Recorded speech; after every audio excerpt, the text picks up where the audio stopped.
টিউশনি পাওয়ার ৫ টা ট্রিক আজকে বলবো। তো ১ম হচ্ছে আপনার থেকে টিউশনি করার জন্য আপনার থেকে একটা স্থান খুঁজতে হবে, একটা জায়গা খুঁজতে হবে যে আপনি কোন এলাকায় থাকতেছেন। তো আপনি যে এলাকায় থাকতেছেন সেই এলাকার মধ্যে আপনার থেকেই কি করতে হবে? টিউশনি খুঁজতে হবে। এখন তো কেউ জানে না যে আপনি টিউশনি করাতে চান। তো আপনি কিভাবে চি খুঁজবেন যে টিউশনিটা? তো আপনি চিন্তা করেন যে আমি তো টিউশনি করাই যে আমি আপনার কি কিভাবে করাবো? মানে অনেক নার্ভাস ফিল করি আমরা। তো ১ম যখন আমরা নার্ভাস ফিল করি, তো এরকম নার্ভাস ফিল করলে তো আমাদের হবে না। তো আমাদের প্রথমত কি করতে হবে? আমাদেরকে মানুষদেরকে জানাতে হবে যে আমি টিউশনি করাই। তো ১ম হচ্ছে আপনার থেকে এখন হচ্ছে ২০২৫ সাল। তো ২৫ সাল মানে হচ্ছে Facebook। তো আপনার থেকে Facebook এর মধ্যে একটা পোস্ট দিতে হবে যে আমি টিউশনি করাই, যে আমার একটা টিউশনির প্রয়োজন। আমি আগামী মাস থেকে টিউশনির প্রয়োজন বা আমি একটা টিউশনি করাই বা টিউশনি করাতে চাচ্ছি, এরকম করে আমাদেরকে একটা পোস্ট দিতে হবে। আপনার গ্রেড দিতে হবে। আপনি কোন ভার্সিটিতে লেখাপড়া করতেছেন, আপনি কি নিয়ে লেখাপড়া করতেছেন বা আপনি কোন ক্লাস থেকে কোন ক্লাসে পড়াতে চাচ্ছেন, এরকম আপনার থেকে বলতে হবে। আপনার থেকে জানাতে হবে। মানুষকে না জানালে তো আপনারা জানবে না যে আপনি টিউশনি করাতে চাচ্ছেন। ২. টিউশনির পোস্ট দেওয়া শেষ। এখন দেখতে হবে কে রেসপন্স করতেছে। তো রেসপন্স কে করতেছে আমার থেকে দেখে টিউশনিগুলা খুঁজতে হবে। তো আপনার এলাকার গ্রুপ, যেমন আমি অক্সিজেন এলাকায় থাকি। তো অক্সিজেন এলাকার কোনো গ্রুপ আছে নাকি ওই গ্রুপে আপনার থেকে টিউশনির পোস্ট দিতে হবে। যে আমি একজন শিক্ষক, এরকম করে দিবেন যে আগামী মাস থেকে টিউশনির প্রয়োজন। ১ম শ্রেণীর থেকে যত শ্রেণী পড়াতে চাচ্ছেন আপনি ওই শ্রেণীরটা লিখে দিবেন। তারপরে লোকেশন লিখে দিবেন। তা এমন লিখবেন না, কারণ আপনার কাছে টিউশনি আসলে আপনি এমন লিখতে পারবেন। টিউশনি না আসলে তো লিখতে পারবেন না। এরকম রেগুলার দিতে থাকবেন। কারো না কারো, কেউ না কেউ আপনার পরিচিত যদি চোখে পড়ে বা কেউ আছে যে টিউশনি খুঁজতেছে বা শিক্ষক খুঁজতেছে, তো ১ম হচ্ছে এমন কোনো ম্যাটার করে না। ১ম হচ্ছে আপনার থেকে টিউশনি করিয়ে যেতে হবে। আপনাকে মানুষ চিনতে হবে আপনি যে ভালো পড়ান। যখন আপনি ভালো পড়ান তখন আপনার যে লেভেলটা আছে তখন আপনি ওই লেভেলে চলে যেতে পারবেন। কিন্তু আপনি ১ম এ যদি বলেন, "না, ৳৪,০০০ ৳৫,০০০ পড়াবো। আমি তো ৳১,০০০ পড়াবো না।" এরকম হলে আপনি টিউশনি পাবেন না। ছোট ব্যবসা, ছোট ব্যবসায়ী অল্প পুঁজিতে ব্যবসা শুরু করে। পরবর্তীতে সে বড় মুনাফা অর্জন করে। তো এরকম করে আমাদের থেকে ছোট একটা টিউশনি 1 হোক, 2 হোক, 3 হোক, আপনি যে ক্লাসেরই পান আপনি ধরে ফেলবেন। চোখ বন্ধ করে ধরে ফেলবেন। আপনি চোখ বন্ধ করে ধরে ফেললে কি হবে আপনার? আপনি টিউশনিটা আপনি পাবেন। তো আপনি যে যাবেন, আসবেন, যাবেন, আসবেন। তো আপনার এলাকার মানুষরা দেখবে যে আপনি টিউশনিতে যান, আপনি টিউশনি করান। তো যে বাচ্চাগুলার সাথে আপনি টিউশনি করাতে যাচ্ছেন তাদের সাথে একটা সম্পর্ক বজায় রাখবেন।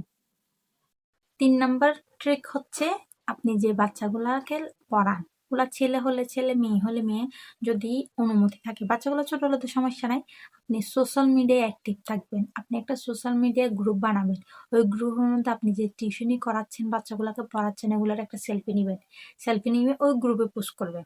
তো দেখা যাবে কি ওই গ্রুপের পোস্টটা দেখে আপনার কোনো পরিচিত ভাই-বোন বা আপনার কোনো ফ্রেন্ডের মধ্যে ওদেরও কোনো মানে ভাই-বোনদের জন্য একটা শিক্ষকের প্রয়োজন। তো আপনি যেহেতু টিউশনি করান, তো আপনার কাছে টিউশনিটা আসবে।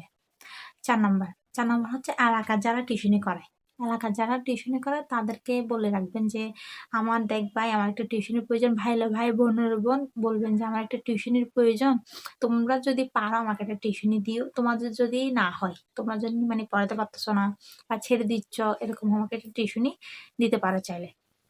৫ নাম্বার হচ্ছে কেউ যদি টিউশনির জন্য বলে, তো তাকে বলবেন যে, "আমি তো বাচ্চা পড়াই, একা না। আমি ৩ জন ৪ জন একসাথে পড়াবো। কিন্তু আমি অ্যামাউন্ট কম নিবো।"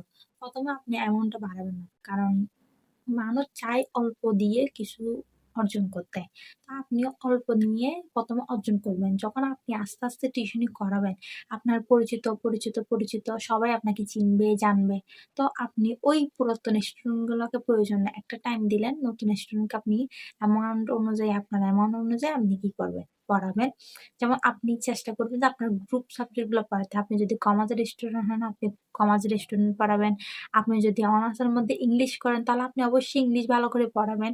আর বিশেষ করে যখন টিউশনি মিটিং এ যাবেন, তখন তাদের সামনে একটা কনফিডেন্টলি বলবেন যে, "আপনার বাচ্চাগুলো আমার হাতে দিলে আমি অবশ্যই মানুষ করে দিব।" তারপর তাদেরকে কটুভাবে কথা বলবেন না। তাদের সাথে অনেক সুন্দরভাবে, ভদ্রভাবে কথা বলবেন। যেন আপনাকে টিউশনটা দিতে তারা বাধ্য থাকে। বুঝাইতে পারছি আমি কথাটা? তো আমি যখন আমার ফার্স্ট টিউশনি করছিলাম, আমি আমার ৳৫০০ দিয়ে আমি টিউশনি করেছি। তাও এখন শুনলে হাসবেন। আমি ক্লাস 8 এর বাচ্চা ৳৫০০ দিয়ে পড়াইতাম। ৳৫০০। এখন এই ৳৫০০ থেকে শুরু করে আস্তে, আস্তে আমাদেরকে মানুষে চিনে, জানে। তো টিউশনি করাই। তো হচ্ছে আপনার থেকে টিউশনি করানোর জ্ঞানটা থাকতে হবে। আপনার থেকে মন মানসিক থাকতে হবে, ধৈর্য থাকতে হবে। আপনার যদি ধৈর্য না থাকে আপনি কখনো টিউশনি করাতে পারবেন না। আর হ্যাঁ, মোট কথা আপনি বাচ্চাদেরকে বেশি মারবেন না। কারণ বাচ্চাদেরকে আপনি যদি মারেন আপনার টিউশনি ফুরুস হয়ে গেছে। হ্যাঁ, তো আজকের ভিডিওর মধ্যে আমি ৫ টা ট্রিক বলছি। তো এই ৫ টা ট্রিকের মধ্যে আপনারা কিভাবে কোনটা কি করবেন আমি সব বলে দিছি। তো সবচেয়ে লাস্ট হচ্ছে আপনারা চেষ্টা করবেন যে একটা লিফলেট লাগানোর জন্য। লিফলেট লাগালে কি হয়? দেওয়ালে লাগাবেন। ১০ টার থেকে একটা টিউশনি আপনি অবশ্যই খুঁজে পাবেন। এরকম করে পাবেন। ফেসবুকের মধ্যে পোস্ট করবেন, আপনার বন্ধুদেরকে জানাবেন, আত্মীয়স্বজনদের জানাবেন। এরকম করতে দেখা যাবে আপনার কাছে টিউশনির কোনো অভাব হবে না। যেহেতু আমরা স্টুডেন্ট মানুষ, আমাদের থেকে অনেক অর্থের প্রয়োজন হয় লেখাপড়া করার জন্য। তো আপনি যদি একটা টিউশনির থেকে যদি আপনি মাসে ৳১,০০০ ইনকাম করেন, আপনার কলেজের ফি বা আপনার কোনো একটা যাবতীয় খরচ আপনি বহন করতে পারবেন। তাই শুধু সময় লস করে বসে থেকে অযথা আড্ডা দিয়ে আমাদের সময়গুলো ব্যয় করা উচিত নয়। কারণ আপনার বিপদের বন্ধু হচ্ছে আপনার টাকা। আপনার যতক্ষণ টাকা আছে ততক্ষণ আপনার জন্য সবাই আছে। দেখবেন যখন বিপদে পড়বেন, টাকা পাবেন না, তখন কেউ হেল্প করবে না। তো আপনার কাছে যদি টাকা থাকে তাহলে আপনার কাছে পাওয়ার আছে। তাই নিজের অমূল্যবান সময়গুলো ব্যয় না করে আপনি টিউশনের পিছনে ব্যয় করুন। অন্তত মাসে আপনার একটা অ্যামাউন্ট আসবে। অবশ্যই আমার যদি এই ভিডিওগুলা ভালো লাগে, আমাকে একটা সাবস্ক্রাইব আর একটা লাইক দিতে ভুলবেন না। আর আমার ভিডিওটা কেমন লাগছে আমার যদি ভালো লাগে বলবেন, খারাপ লাগলেও বলবেন। আমি চেষ্টা করব আমার নিজেকে সংশোধন করার জন্য। কারণ আমি নিজেকে একটা ইউটিউবার না, আমি একটা মানুষের মধ্যে কিছু একটা দিতে চাই। আমি একেক সময় একেক রকমের ভিডিও করি।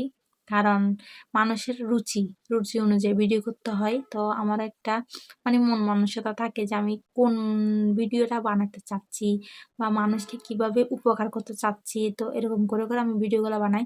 তো ভিডিওগুলা বানাতে অবশ্য আমার একটু কষ্ট হয়, এডিট করতে হয়, অনেক কিছু করতে হয়। যেটা আপনারা হয়তো যারা ছোট YouTube এর কাজ করেন বা এডিটিং এর কাজ করেন তারা অবশ্যই বুঝবেন। তো অবশ্যই আমার একটা চ্যানেলকে লাইক আর একটা সাবস্ক্রাইব দিবেন। তো এই কষ্টগুলো আমার যেন ব্যর্থ না যায়। আমি যেন আমার জীবনে আরো সাকসেস হতে পারি, আপনাদের মধ্যে আরো কিছু দিতে পারি। এটাই আমার কামনা। আজকের মতো আল্লাহ হাফেজ। বিদায়।